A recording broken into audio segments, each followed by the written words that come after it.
Hello friends, welcome back to mechanical wing. आज हम लोग लेथ मशीन के फर्स्ट ऑपरेशन के बारे में स्टडी करेंगे, that is drilling machine. Drilling machine का हमने दो पार्ट बनाया है, पार्ट 1 एंड पार्ट 2। पार्ट 1 में हम लोग डिस्कस करेंगे various parts and construction details of drilling machine. Drilling machine के कौन कौन से पार्ट्स होते हैं, उसका क्या फंक्शन होता है और ये कैसे वर्क करता है, हम इसके बारे में डिस्कस करेंगे पार्ट 1 में। पार्ट 2 में हम लोग डिस्कस करेंगे ड्रिलिंग मशीन के थ्योरी के बारे में और कुछ न्यूमेरिकल टर्म भी वहाँ पे हम डिस्कस करेंगे जो कि कॉम्पिटिटिव एग्जामिनेशन के लिए बहुत इम्पोर्टेंट है। तो सबसे पहले देखते हैं कि ड्रिलिंग मशीन होता क्या है। ड्रिलिंग मशीन होल प्रोड्यूस करने के काम आता है किसी भी वर्कपीस के अंदर। ओके, तो चलिए अब हम डिस्कस करते हैं construction details of drilling machine. सबसे नीचे होता है बेस, जो कि नीचे फ्लोर के साथ कनेक्ट होता है। ये हमारा बेस है और ये बेस कास्ट आयरन का बना होता है क्योंकि कास्ट आयरन के पास हाई कंप्रेसिव स्ट्रेंथ होता है एंड गुड वियर रेजिस्टेंस होता है। कास्ट आयरन के साथ इस बेस को इस टाइप से बनाया जाता है कि ये मशीन के पूरे वेट को वियर कर सके और मशीन के पूरे वाइब्रेशन को एब्जॉर्ब कर सके।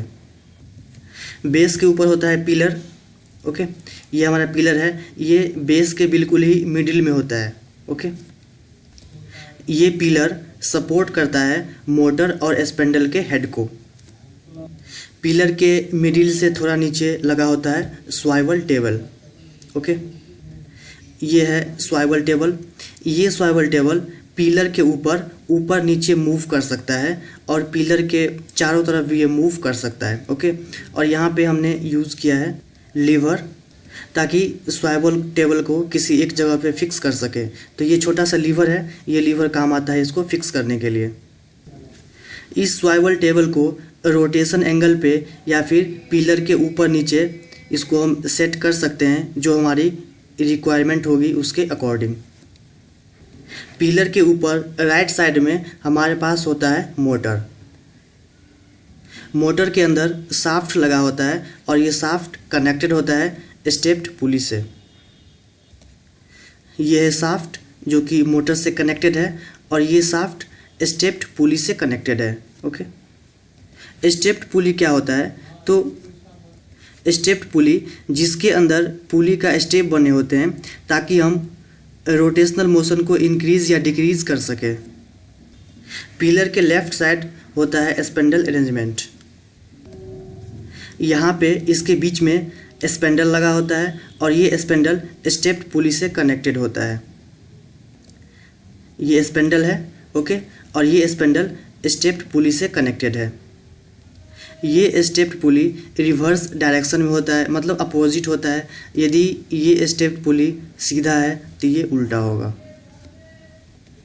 ये दोनों स्टेप्ड पुली वेलोसिटी रेशियो लेने में काम आती है, मोशन को चेंज करने में काम आती है जो कि हमारा रिक्वायरमेंट होता है अकॉर्डिंग टू सिचुएशन। स्पेंडल के ठीक नीचे होता है चक। ओके, ये चक जो है ये स्पेंडल से कनेक्टेड होता है। चक क्या होता है? जो हमारे रिवॉल्विंग कटर को होल्ड करता है और इसको अच्छी तरह से टाइट करके पकड़ के रखता है, इसको हम लोग कहते हैं चक। ये है चक और इस चक के अंदर होता है ड्रिल बिट। ओके, ये है हमारा ड्रिल बिट। ये हमारा रिवॉल्विंग कटर होता है जो कि होल क्रिएट करने में काम आता है। ये तो जानते हैं कि स्वाइवल टेबल होता है और स्वाइवल टेबल के अंदर टी शेप बने होते हैं और इसके ऊपर हम लोग कोई भी मशीन वाइस को फिट कर सकते हैं। ओके, ये होता है हमारा हैंड व्हील। ओके, ये हमारा हैंड व्हील है जिसके रोटेशन के हेल्प से हम इस स्पेंडल को ऊपर और नीचे कर सकते हैं। हैंड व्हील को हम रोटेट करेंगे तो ये हमारा स्पेंडल है वो ऊपर और नीचे करेगा। ये दोनों स्टेप्ड पुली एक बेल्ट से कनेक्टेड होता है। ये होता है वी बेल्ट। ओके, इस बेल्ट के अंदर वी शेप के कट होते हैं, इसीलिए इस बेल्ट को हम लोग वी बेल्ट बोलते हैं।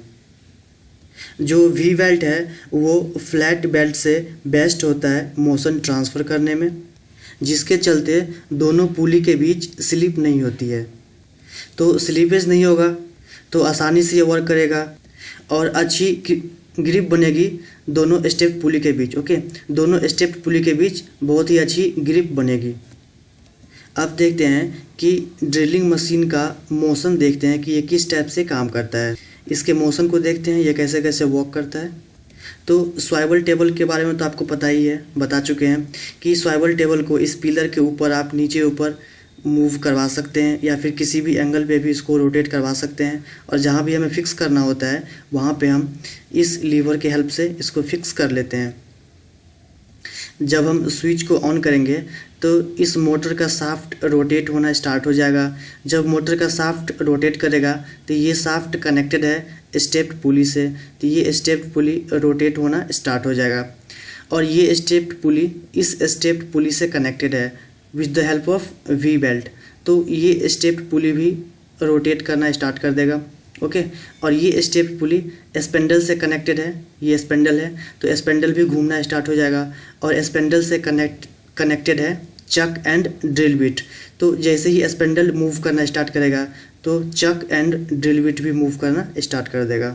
इस तरह से जो हमने रिवॉल्विंग कटर का यहाँ पे यूज़ किया है ड्रिल बिट के रूप में, तो ये भी मूव करना स्टार्ट हो जाएगा और ये वर्किंग पोजीशन में आ जाएगा, ये घूमना स्टार्ट हो जाएगा चारों तरफ।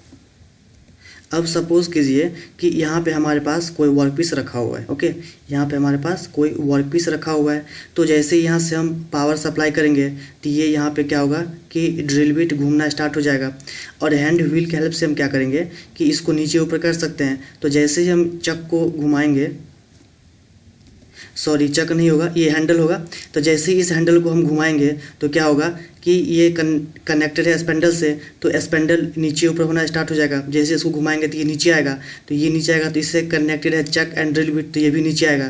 तो ये क्या करेगा कि ये रोटेट भी हो रहा है, ये तो रोटेट हो ही रहा है जब पावर सप्लाई किए तो, और हैंडल से इसको हम नीचे करेंगे तो ये वर्कपीस पे स्ट्राइक करेगा और वर्कपीस पे मेटल रिमूव करते हुए वहाँ पे होल कर देगा। ओके, तो इस टाइप से काम करता है ड्रिलिंग मशीन। अब यहाँ पे हम डिस्कस करते हैं internal mechanism of hand wheel. Okay, तो जो हमने हैंड व्हील का यूज़ किया था अपने डायग्राम में, ओके ये रहा हैंड व्हील।